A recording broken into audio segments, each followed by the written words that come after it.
Melihat Yunbi yang tertawa sambil menonton sebuah video komedi, di mana sebelumnya mereka tidak pernah melihat Yunbi tersenyum. Perlahan, kondisi makin aneh dengan kehancuran setiap gerbongnya, sehingga Ko dan Jun berusaha untuk membuka pintu selanjutnya. Akankah mereka berhasil keluar dari sana?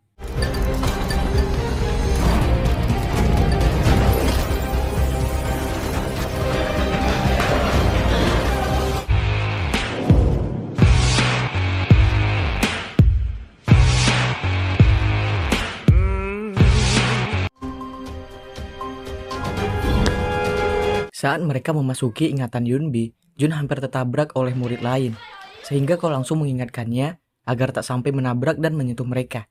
Karena jika mereka menyadari kehadirannya, maka Ko dan Jun akan terjebak di ingatan Yunbi selamanya. Dari sinilah awal mula perundungan terjadi. Yewon yang sedang kesal karena memiliki masalah dengan pacarnya, kemudian mendengar Yunbi yang tertawa bersama sahabatnya. Yunbi yang sedang membahas sebuah film komedi yang ditontonnya semalam, malah dikira menertawakan Yewon saat ini. 저번 주 실제로 보면 얼마나 웃길까? 웃기냐고. Sehingga Yunbi langsung jadi korban perundungannya Yewon, baik secara verbal maupun fisik. Dan hal yang membuatnya trauma hingga dewasa ialah ketika mendengar suara cetrekan pena, di mana Yewon memperingatkan Yunbi jika mendengar suara pena, maka Yunbi harus segera tertawa apapun kondisinya. 오, 야, 웃어. 이 소리 들으면 무조건. 뭐, 은비는 좋은가 보네. Dari hari ke hari Yunbi terus mendapatkan perundungan. Bahkan dia sampai bersimpuh meminta maaf pada Yewon agar tidak melibatkan sahabatnya menjadi korban.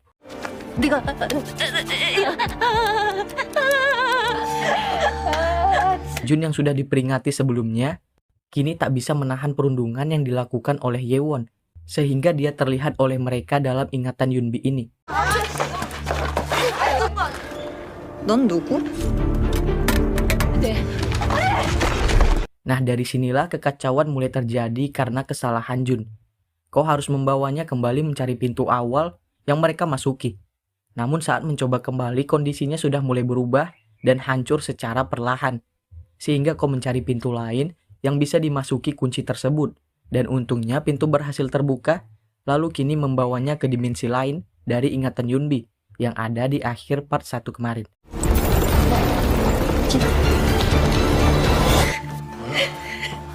Terlihat saja ingatan Yunbi mulai hancur lagi. Akhirnya Ko memasuki pintu lain yang membawanya ke ingatan Yunbi saat berada di kamar. Karena keadaan terus memburuk, Ko dan Jun pun terus berlari mencari pintu selanjutnya, hingga membawanya ke ingatan kereta bawah tanah.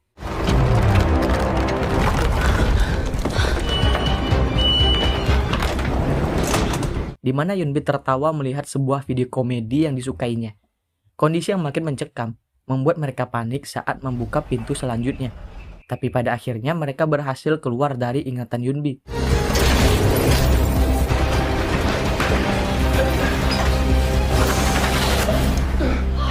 Koryon marah karena Jun telah melakukan kesalahan. Ditambah kesal karena kunci ingatannya tak sengaja rusak oleh Jun. 그게 왜? Yewon yang bertemu dengan kedua teman sekolahnya dulu, kini baru sadar bahwa penulis TV yang mewawancarainya itu adalah Yunbi, yang dulu menjadi korban bullyingnya. Seolah tak bersalah, Yewon malah lupa dengan apa yang telah ia lakukan pada Yunbi di masa lalu. Sedangkan Yunbi yang harus menyunting perkataan Yewon dari hasil wawancaranya, semakin trauma karena kisah perundungan di masa lalunya. 무엇보다 학폭 피해.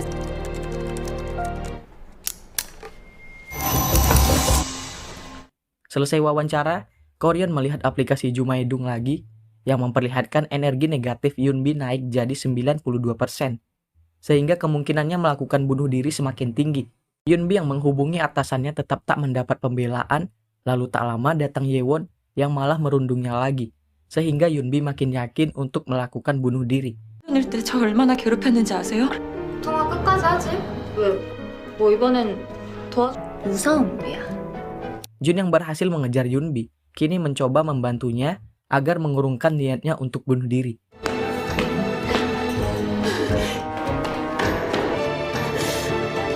Namun Yunbi tak mau mendengarnya dan saat membuka pintu, Koryon dan Lim sudah bersiap dari luar. Seperti biasa, Ko yang memang pedas dalam setiap perkataannya untuk setiap target yang hendak bunuh diri, kini kembali dimarahi oleh Jun. 이게 옥상에서 떨어져 죽는 거니? 그래 그럼 죽어. 지금 Namun Lim diperintahkan untuk membawa Jun pergi. Lim yang sudah percaya pada Ko kemudian menyuruh Jun untuk mengikuti perintahnya, tapi dia malah pergi meninggalkannya. 그래서 네가 죽으면 다 끝나려고 노력을 해. 의지도 없지. Yunbi yang siap terjun kini terus berdebat dengan Ko yang menurutnya tidak mengetahui beban hidupnya selama ini. Bahkan Yunbi pun tidak bisa tertawa saking traumanya mendapatkan perundungan. Sambil menangis, Yunbi mengatakan bahwa dirinya masih ingin hidup dan tidak mau mati dengan keadaan seperti ini. 웃는 거조차 상처여서 그래서 죽으면 다 끝. Namun setelah Yunbi mengetahui bahwa Koryon merupakan malaikat maut, tiba-tiba dia hilang keseimbangan sehingga membuatnya terjatuh dari gedung. 뭐야 당신 저승사자. Saat terjatuh, setiap ingatannya muncul kembali sehingga dia mengatakan lagi bahwa dirinya masih ingin hidup, yang seketika langsung ditolong oleh Ko hingga selamat. 넌 살자. Sebelum pergi, Ko kembali menasihati Yunbi untuk bisa bangkit dari keterpurukan dan menjalani hidup dengan bahagia. 아무 이유 없이 괴롭힌 감히 너를 함부로 대하도록 내버려 두지 마. Lim yang melihat aplikasi energi negatif Yunbi masih di angka 50 ini, masih takut jika timnya akan dibubarkan. Lalu tak lama datang Jun yang membawa seorang pelawak kesukaan Yunbi yang bernama Pak Jang. Sehingga Yunbi langsung tertawa melihat gurauannya. 과장 그것은 나 웃었어. Jun merasa senang kemudian memeluk Yunbi sambil menyemangatinya agar bisa menjalani hidup lebih baik. Dan tiba-tiba muncul notifikasi aura negatif Yunbi turun drastis menjadi 20%. 저럼 웃어요. 고맙습니다. 그래. Sehingga Lim pun merasa heran karena baru kali ini melihat warna berbeda dari notifikasi aplikasinya. Koryon yang teringat perkataan sang kaisar mengenai perbaruan aplikasi The Red Light kini mulai paham bahwa arti dari warna hijau ini adalah Yunbi tidak akan mencoba bunuh diri lagi. Dan artinya mereka berhasil menjalankan tugasnya kali ini. Jun penasaran nasib Yunbi jika gagal diselamatkan. Kemudian diberitahukan oleh Lim di mana jika Yunbi berhasil bunuh diri, maka ia akan berjalan di neraka dengan penuh rasa penyesalan sambil mendengarkan tangisan dari setiap orang yang berduka karenanya. Setelah tugas selesai, kini Ko mendatangi Yewon untuk memberinya pelajaran. Ko meminta Yewon untuk meminta maaf pada Yunbi. 은비한테 진심으로 사과해. 아 짜증나. Namun dia mengabaikannya sehingga Koryon langsung mengirim Yewon ke dimensi lain, di mana dirinya kini berperan sebagai Yunbi yang harus merasakan perundungan dari bayangannya sendiri. 하는 게 참 즐겁나 보다 너는.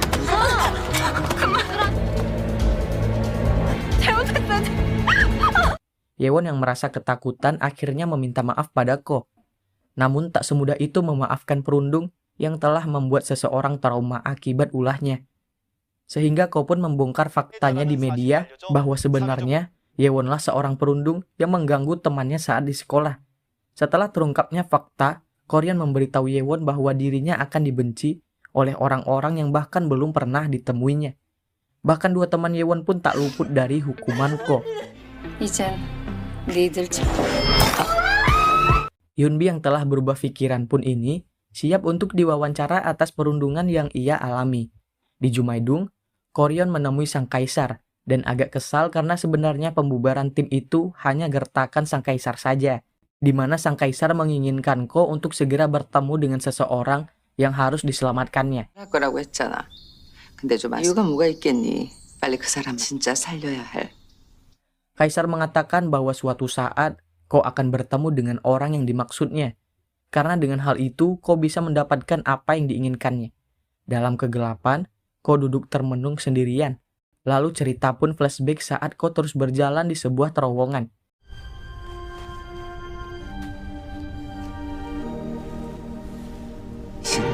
앞으로 주마등에서 일. Koryon didatangi oleh sang kaisar, kemudian ditawarkan kesepakatan dengan syarat harus bekerja di Jumaidung untuk menyelamatkan setiap orang yang akan bunuh diri.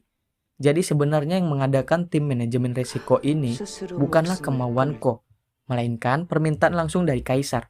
Dengan ganjaran akan mengabulkan keinginan Ko jika berhasil melakukannya. 살아있음의 소중함, 그 가치. 아니, 깽판 치고 나간 사람을 왜 또... Saat rapat, Ko yang mendengar Jun ditolak di setiap divisi akhirnya menerima Jun untuk bergabung bersama ke dalam timnya. 최준웅은 다시 콤마. 제가 받을게요. 제가 받겠습니다.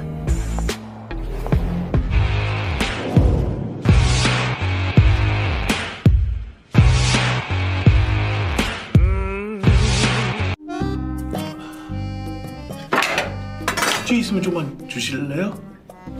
도움이 필요. 엉덩이에 붙이든가. 아, 왜 이래 이거?